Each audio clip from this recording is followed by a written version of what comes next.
So hello everyone, I hope you all are doing good.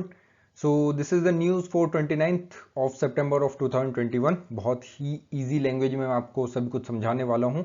इसमें आपकी news ली गई हैं सभी आपके इंपॉर्टेंट एरिया से, कोई से भी, चाहे वो न्यूज़पेपर हो जाए।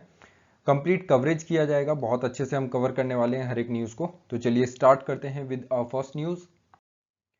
This is something related to agriculture. Agriculture से रिलेटेड अभी रिसेंटली क्या है, हमारे प्राइम मिनिस्टर ने, इवन अगर आप देखें तो कल ही प्राइम मिनिस्टर ने एक बहुत ही इंपॉर्टेंट अनाउंसमेंट करी है कि इन्होंने बोला है कि हमने 35 क्रॉप वेरिएंट्स ऐसे रिलीज किए मार्केट में जो अब फार्मर्स को काफी हद तक फायदा देंगे। अब ये जो आपके जितने भी सीड्स हैं ना, बेसिकली जितने भी आपके क्रॉप वैरायटीज हैं, ये काफी अच्छे से आपके जो सस्टेनेबल डेवलपमेंट के साथ घुल मिल जाते हैं। इन्होंने बोला है, जब ये 35 आपकी क्रॉप वैरायटीज लॉन्च करी हैं, तो इन्होंने बोला है कि ये क्रॉप रेजिलिएंट टेक्नोलॉजी से बनी हुई आपकी सारी क्रॉप्स हो जाती हैं। क्रॉप वैरायटी जो है डेवलप करी गई है बाय ICAR, जो आपका Indian council of agriculture research है, इसके द्वारा ये सारी वैरायटीज यहाँ पे डेवलप करी गई हैं। ये सारी ही क्रॉप्स ना आपके दो चैलेंजेस को मीट करती हैं। सबसे पहला चैलेंज है आपका क्लाइमेट चेंज, और दूसरा बड़ा चैलेंज है आपका माल न्यूट्रिशन। इसका मतलब क्या है, ये क्रॉप जो है वो आपकी क्लाइमेट रेजिलिएंट भी है, उसके साथ साथ ये आपकी माल न्यूट्रिशन को भी काफी अच्छे से एड्रेस कर देती हैं। मतलब इनमें जो पौष्टिक चीजें हैं वो काफी हद तक बढ़ जाती हैं। तो इसलिए ये जो 35 क्रॉप्स हैं ये बहुत ज्यादा इंपॉर्टेंट आपके एग्जाम के लिए हो जाती हैं। अब हर एक क्रॉप को आपको याद रखने की जरूरत नहीं है, बट हाँ इसमें कुछ इंपॉर्टेंट क्रॉप्स हैं, वो आप एक बार नाम पढ़ सकते हैं, बहुत ज्यादा इंपॉर्टेंट नहीं है, फिर भी मैं बोलूंगा। बट जो कोर टॉपिक है वो आपको पता होना चाहिए। अब यहाँ पे आपकी कौन कौन सी वेराइटीज हो जाती हैं, एक बार वो सारी चीजें देख लेते हैं। तो आपकी ड्रॉट टॉलरेंट वेराइटी है ऑफ चिकपी। उसी के साथ साथ एक ऐसी वेराइटी है जो wilt and sterility mosaic resistant pigeon pea हो जाती है। मतलब इसमें आपका स्टर्लिटी मोजाइक रेजिस्टेंट का मतलब क्या होता है, आपने कई बार देखा होगा, जो पत्ता होता है आपके पेड़ का, उसमें कई बार क्या होता है कि यहाँ पे आप देखेंगे कि येलो येलो पैचेस आ जाते हैं। ठीक है, पत्ते में क्या हो जाते हैं कि येलो येलो पैचेस आ जाते हैं, लाइट ग्रीन पैचेस आ जाते हैं। जो नॉर्मल कलर होता है उससे आपका पत्ता थोड़ा सा क्या हो जाता है, मोजाइक पैटर्न में आ जाता है। तो this is your sterility mosaic resistant pigeon P. अब इसमें और कौन कौन सी वैरायटी आ जाती है, आपकी early maturing variety of soybean. मतलब जो सोयाबीन है वो ज्यादा अर्ली मैच्योर हो जाएगी, उससे क्या है कि आपका जो टाइम पीरियड है वो कम लगेगा और आपके जो सीजन है वो ज्यादा बढ़ जाएंगे। मतलब साल में अगर आप 2 बार या 1 बार सोयाबीन ग्रो कर पा रहे हैं, तो अब 2 या 3 बार सोयाबीन यहाँ पे ग्रो कर पाएंगे। फिर उसके बाद disease resistant variety of rice. Rice अगर डिजीज रेजिस्टेंट होगा तो ऑफकोर्स सी बात है उसकी यहाँ पे पैदावार बढ़ेगी। तो इस टाइप से क्या है कि बहुत सारी आपकी वैरायटीज यहाँ पे आ जाएंगी, और बाकी सारी वैरायटीज यहाँ पे दे रखी हैं। आप पूछेंगे कि क्या ये सब याद रख करने की जरूरत है, तो मैं बोलूंगा जी नहीं, सारी ही वैरायटीज याद करने की जरूरत नहीं है, बट हाँ कुछ डेफिनेटली आपको याद होना चाहिए to write as a further point in your mains exam. Our next news is related to this news only. अभी क्या है कि जो ये वाली आपकी कॉन्फ्रेंस हुई थी, इसी में national institute of biotic stress management, ये यहाँ पे एक इंस्टीट्यूट नया लॉन्च किया गया है, which will be in Raipur. तो इसका जो कैंपस है वो ऑलमोस्ट कंस्ट्रक्ट हो चुका है। यहाँ पे आपकी स्ट्रेटेजिक रिसर्चेस करी जाएंगी about the biotic stress, development of human resource and provide the policy support. तो इस टाइप के ये सारे इंस्टीट्यूट यहाँ पे काम करेगा, ये ही इसी मतलब ये भी इसी मीटिंग में यहाँ पे लॉन्च किया गया है। इसका एकेडमिक सेशन कब से स्टार्ट हो रहा है, फ्रॉम 2020 एंड 21। सो इसी साल से इसका नया एकेडमिक सेशन क्या है, स्टार्ट हो चुका है। अच्छा, इसमें क्या है कि एक और न्यूज रिलेटेड थी about the green campus award. यहीं पे क्या है, आपका एक ग्रीन कैंपस अवार्ड दिया गया था। अब ये ग्रीन कैंपस अवार्ड क्यों दिया गया है, ये बेसिकली रिलेटेड तो आपका स्वच्छ भारत मिशन से ही है। यहाँ पे नाम से पता पड़ रहा है ग्रीन कैंपस अवार्ड, तो it is something related to your cleanliness. तो ये किस चीज के लिए, to motivate student to get involve in Swachh Bharat mission. जो आपका स्वच्छ भारत मिशन है उसके साथ ये अटैच हो। फिर उसके बाद और वेस्ट टू वेल्थ, ठीक है, मिशन के साथ साथ ये यहाँ पे बच्चे इस चीज से जुड़े। देखो क्या होता है, जब हम कोई चीज क्लीन करते हैं ना, तो उसमें बहुत सारी चीजें वेस्टेज निकलती हैं, और वेस्टेज को कैसे आप वेल्थ में कन्वर्ट कर सकते हैं, ये भी इसका एक इंटीग्रल पार्ट यहाँ पे हो जाएगा। फिर उसके बाद community connect as per the national education policy, मतलब बच्चों को अपनी कम्युनिटी से जुड़ना है।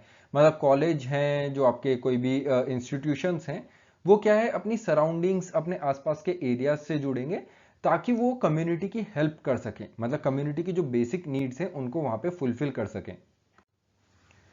तो यहाँ पे हमने अभी तक 3 न्यूज़ कवर कर ली हैं। फर्स्ट इज आपका जो 35 क्रॉप वेराइटीज रिलीज करी गई हैं ICAR के द्वारा। फिर उसके बाद हमने बात करी about national institute of biotic stress management जो लॉन्च हुआ है रायपुर में। And third one is about green campus award. अब ये ग्रीन कैंपस अवार्ड किस चीज के पार्ट है? These are the part of Swachh Bharat mission. So this is it about this news. Next news की तरफ चलते हैं। Next news is about Akash prime missile. अब आकाश प्राइम मिसाइल यहाँ पे अभी रिसेंटली टेस्ट कंडक्ट हुआ है। इसका न्यू वर्जन है ऑफ सरफेस टू एयर। ठीक है, आकाश जो आपकी मिसाइल सिस्टम है ना, this is your surface to air missile system. मतलब आप इसे सरफेस से लॉन्च करते हैं और एयर में आपका कोई भी टारगेट जा रहा हो तो आप उसे वहां पे मार गिराते हैं। So these are the surface to air missile. अब ये आकाश प्राइम ये first time successfully test fire की गई है। कहां से?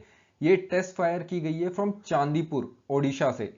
अब ये एक इंटीग्रेटेड टेस्ट रेंज है जहां पे इंडिया की ऑलमोस्ट सभी मिसाइल टेस्ट होती हैं। कब टेस्ट हुई है? 27 सितंबर 2021 में। ये यहाँ पे एक माइनस हो गया, तो 2021 में यहाँ पे टेस्ट फायर हुई थी। अब देखो ये इसकी लोकेशन जानना बहुत ज्यादा इंपॉर्टेंट है। लोकेशन कहाँ पे है? सो दिस इज द लोकेशन। ये आपका ओडिशा आ जाता है। यहाँ पे ओडिशा की ये बाउंड्री हो जाएगी और जस्ट इसकी बाउंड्री के पास में आ जाता है इधर आपका चांदीपुर।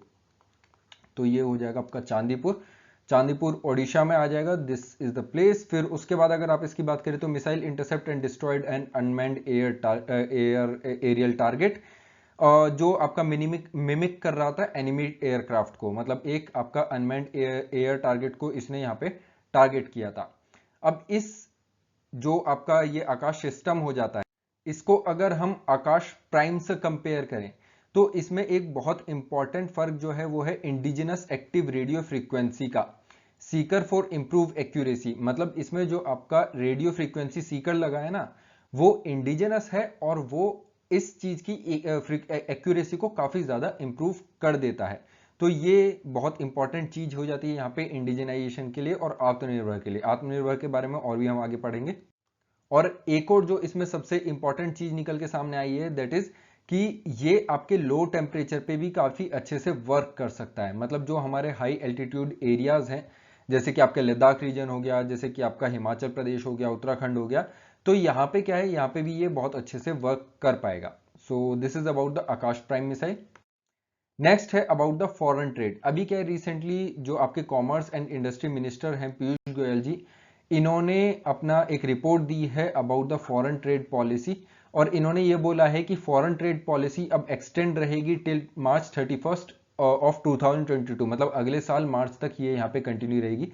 ये पॉलिसी बनाई गई थी आपके 2015 से 20 टाइम पीरियड तक के लिए। बट उसके बाद टाइम टू टाइम क्या है, क्योंकि कोविड पेंडेमिक आ गया, तो इस टाइम पे क्या हमने अपनी पॉलिसी चेंज नहीं की और इस टाइम पे भी हमारी ये फॉरेन ट्रेड पॉलिसी ऐसे के ऐसे ही चल रही है। तो ये चीज यहाँ पे आ जाती है। अब ये जो अगर बात करें फॉरेन ट्रेड पॉलिसी की, ये आपकी गाइडलाइंस प्रोवाइड करवाती है to enhance export and economic growth and create jobs. तो इसके सबसे इंपॉर्टेंट काम ये हो जाते हैं कि देखो सबसे पहली बात तो हमें अपना एक्सपोर्ट बढ़ाना है, इकोनॉमिक ग्रोथ बढ़ानी है, फिर उसके बाद आपके जॉब एम्प्लॉयमेंट जो है वो क्रिएट करनी है। और देखो जब ये इसकी तय सीमा को बढ़ा रहे थे ना, उसी के साथ साथ इन्होंने एक चीज को यहाँ पे इनॉग्रेट किया है, that is your trade facilitation portal. ये डेवलप किया गया है किसके द्वारा? FIEO के द्वारा। तो यहाँ पे आपको पता होना चाहिए कि ट्रेड फैसिलिटेशन पोर्टल किसके द्वारा डेवलप किया है? That is federation of Indian export organization. किस चीज के लिए है ये हेल्प करेगा एक्सपोर्टर्स को, जो उनके सामने चैलेंजेस आते हैं। सबसे बड़ा चैलेंज क्या है आज की डेट में? That is shortage of container. आज की डेट में आपको पता है कि देखो होता क्या है कि ये जितने भी कंटेनर्स है ना, these are mostly owned by the Chinese companies. ये चाइनीज कंपनी इनको काफी बड़े लेवल पे ओन करती हैं या फिर यूएस की कंपनीज इनको ऑन करती हैं। और जब आपका पेंडेमिक चला था ना, उसके बाद जो है ये बहुत बड़ी प्रॉब्लम निकल के सामने आई थी अबाउट द कंटेनर शॉर्टेज। पूरी दुनिया में क्या है कि कंटेनर्स की शॉर्टेज एकदम से देखने को मिली थी, क्योंकि चाइना ने इनको होल्ड करना स्टार्ट कर दिया था। अब इस वजह से क्या है कि यहाँ पे इस चीज की कमी को पूरा करने के लिए यहाँ पे ये जो आपका ट्रेड फैसिलिटेशन पोर्टल है यहाँ पे डेवलप किया गया है। This is about the foreign trade. As such बहुत ज्यादा इंपॉर्टेंट नहीं है प्रीलिम्स के लिए, बट हाँ ये आपके मेंस के लिए काफी ज्यादा इंपॉर्टेंट है। नेक्स्ट आ जाता है आपका all India quarterly establishment based employment survey. अब इस सर्वे में बहुत सारी इंपॉर्टेंट बातें हैं, कुछ इंपॉर्टेंट बातें आपको याद रखनी पड़ेंगी और काफी सारी आपको याद रखने की बिल्कुल भी जरूरत नहीं है। इसमें जो सबसे पहली और सबसे बड़ी न्यूज निकल के सामने आई है वो क्या है कि जो आपका all India quarterly establishment based employment survey है ना, ये बता रहा है कि एम्प्लॉयमेंट जो है वो इंक्रीज हुई है by 29% from the base year of 2013 से लेके 14 तक। मतलब जो आपका बेस ईयर है 2013-14, इसके बेस ईयर से 29% बढ़ी है। अब ये जो है ये कॉन्ट्राडिक्ट करती है आपकी बहुत सारी न्यूज़ को जो अभी रिसेंटली निकल के सामने आई थी कि इंडिया में जो है अनएम्प्लॉयमेंट रेट वो ज़्यादा तेजी से बढ़ रही है। तो यहाँ पे ये उस चीज़ को कॉन्ट्राडिक्ट कर रही है और ये बोल रहा है कि एम्प्लॉयमेंट जो रेट है वो यहाँ पे बढ़ा है बाय ऑलमोस्ट 29%।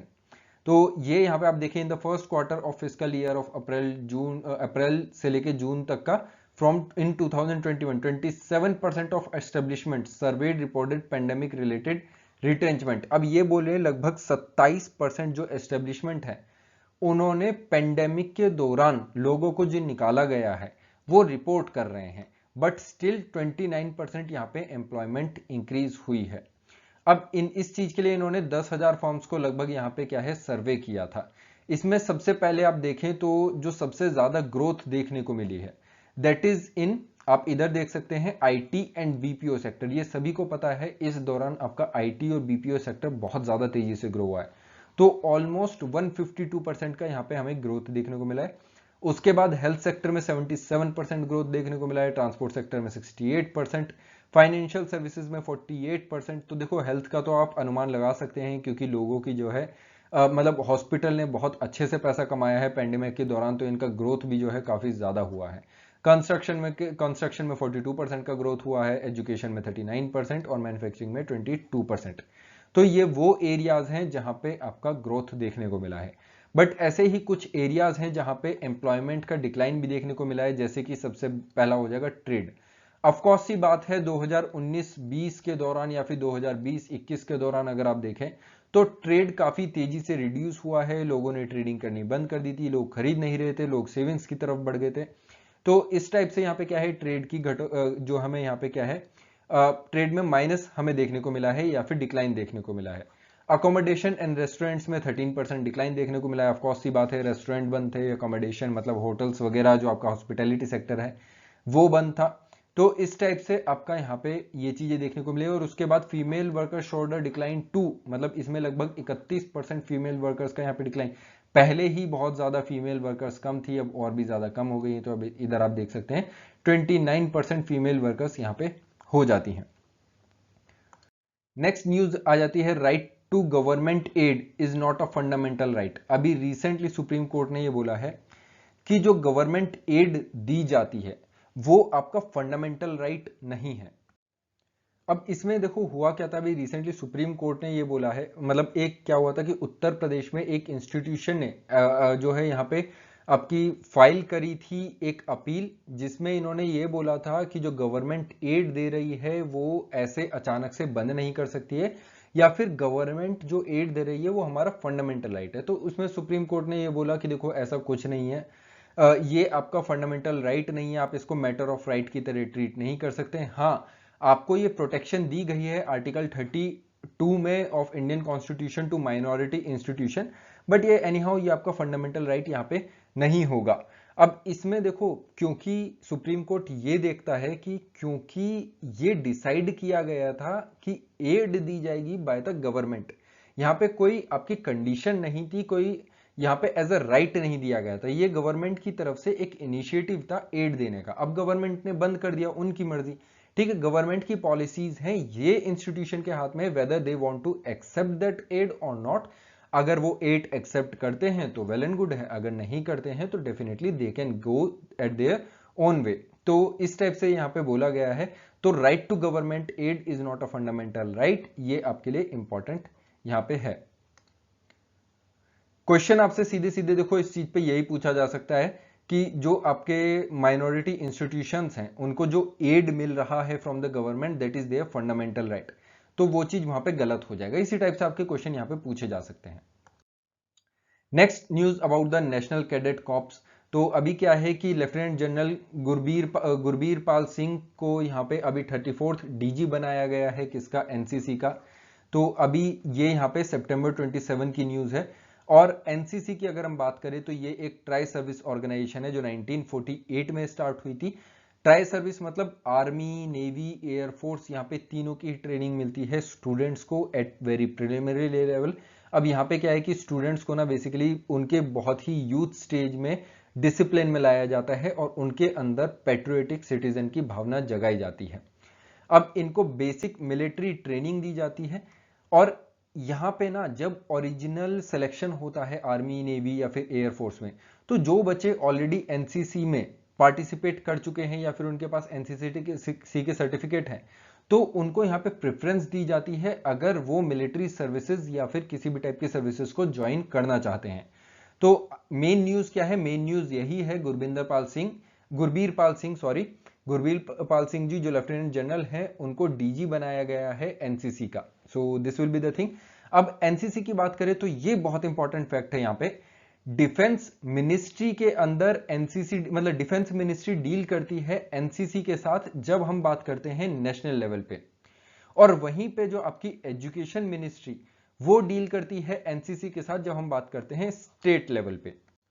ओके, सो ये चीज समझ में आई कि मतलब जब एनसीसी नेशनल लेवल पे कोई भी डिसीजन लेगा तो वो डिफेंस मिनिस्ट्री के अंडर लेगा, और जब एनसीसी स्टेट लेवल पे कोई भी डिसीजन लेगा तो वो एजुकेशन मिनिस्ट्री के अंडर लेगा। इसके हेडक्वार्टर कहां पे हैं? नेशनल कैडेट कॉर्प्स के, that is in new Delhi. Headquarter इसके न्यू दिल्ली है। हेडेड बाय द डीजी, जो मैंने आपको बताया इनको अभी डीजी बनाया गया है, that is director general and army officer of the rank of lieutenant general, that is lieutenant general आप इन्हें बोल सकते हैं। तो ये वो कौन हो जाते हैं? That is Gurbir Pal Singh. तो इस चीज को यहां पे याद रखिएगा। Next news is about PMFME scheme के द्वारा जो आपका सीड कैपिटल मॉड्यूल यहां पे लॉन्च किया गया है। बहुत ज्यादा इंपॉर्टेंट नहीं है बट आपको पीएमएफएमई पता होना चाहिए। तो सबसे पहले हम बात कर लेते हैं अभी हुआ क्या है। जो आपका ministry of food processing industry है, इन्होंने मिलके किसके साथ, that is ministry of housing and urban affairs के साथ, किसके अंडर, प्रधानमंत्री formalisation of micro food processing enterprises, that is PMFME scheme के अंडर एक यहां पे सीड कैपिटल मॉड्यूल लॉन्च किया गया है वर्चुअली। तो क्या बोला मैंने, जो मॉफपी है उन्होंने किसके साथ, महुआ के साथ मिलके पीएमएफएमई स्कीम के under seed capital module launch किया है।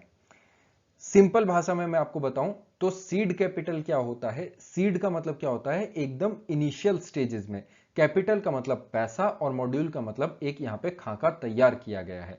तो एक ऐसा आपका फॉर्मेट बनाया गया है जिसमें जो बहुत स्टार्टिंग की आपकी कंपनीज हो जाती हैं उनको कैपिटल दिया जा रहा है। अब यहां पे हम कंपनीज का वर्ड हटा देते हैं और यहां पे ले आ जाते हैं हम SHGs, that is self help group. तो ये चीज यहां पे हो जाती है। ये लॉन्च किया गया है ऑन दीनदयाल अंत्योदय योजना, that is national urban livelihood mission. तो डे NULM, इसके दो पार्ट होते हैं, आपको पता होना चाहिए, DAY NRLM and DAY NULM। तो ये किसके अंडर लॉन्च किया गया है, that is DAY NULM, Deendayal Antyodaya Yojana national urban livelihood mission. MIS portal ये हो जाता है फॉर सीड कैपिटल असिस्टेंट। ये एक सेंट्रली स्पॉन्सर्ड स्कीम है, ये चीज ध्यान रखिएगा, मतलब इसमें पैसा सेंटर के द्वारा भी आता है और आपका स्टेट के द्वारा भी यहां पे लाया जाता है अंडर द आत्मनिर्भर भारत अभियान। इसमें असिस्टेंस दिया जा रहा है सेल्फ हेल्प ग्रुप्स को, लगभग 40,000 रुपए मैं आपको यहां पे अभी दिखा देता हूं, 40,000 रुपए का यहां पे असिस्टेंस दिया जा रहा है।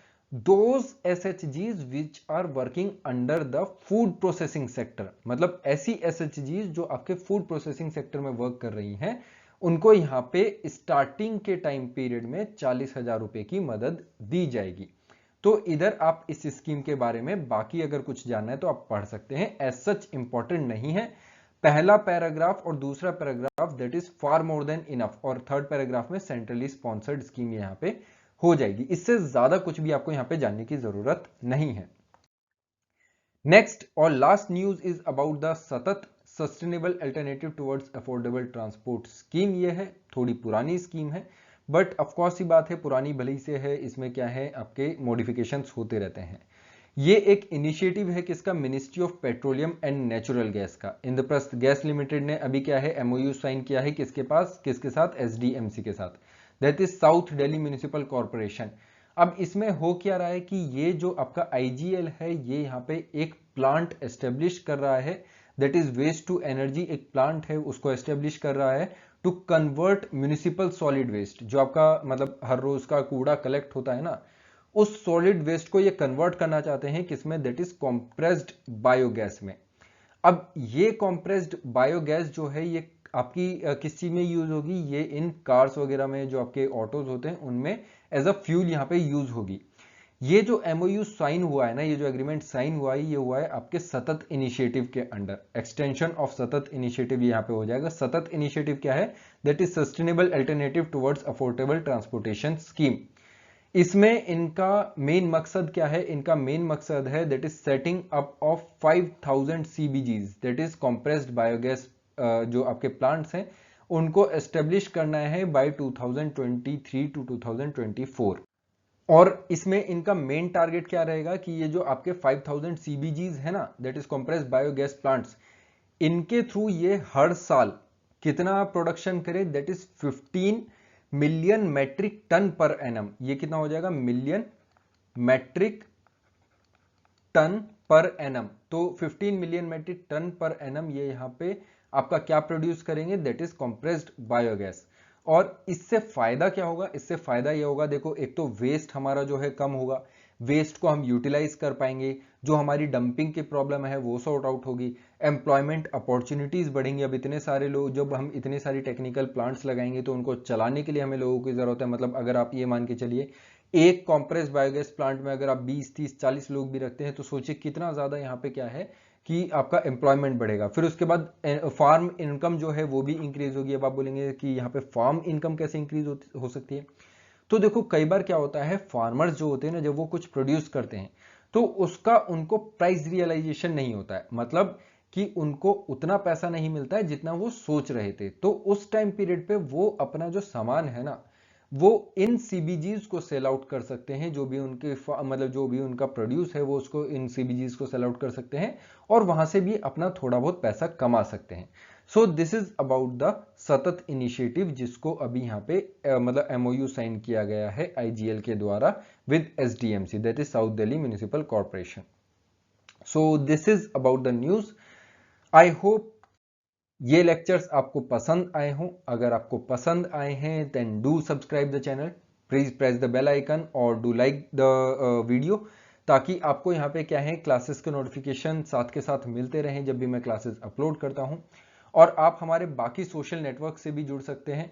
एस्पिरेंट क्लब जो आपका वेबसाइट है उसमें भी आप अपने आप को रजिस्टर कर सकते हैं, फेसबुक पे भी आप हमसे जुड़ सकते हैं और टेलीग्राम ग्रुप से भी जुड़ सकते हैं अगर आपको इन क्लासेस की PDFs चाहिए तो चलिए फिर वापस मिलेंगे हम अपनी नेक्स्ट वीडियो में। तब तक के लिए bye bye, take care, have a great day, thank you so much.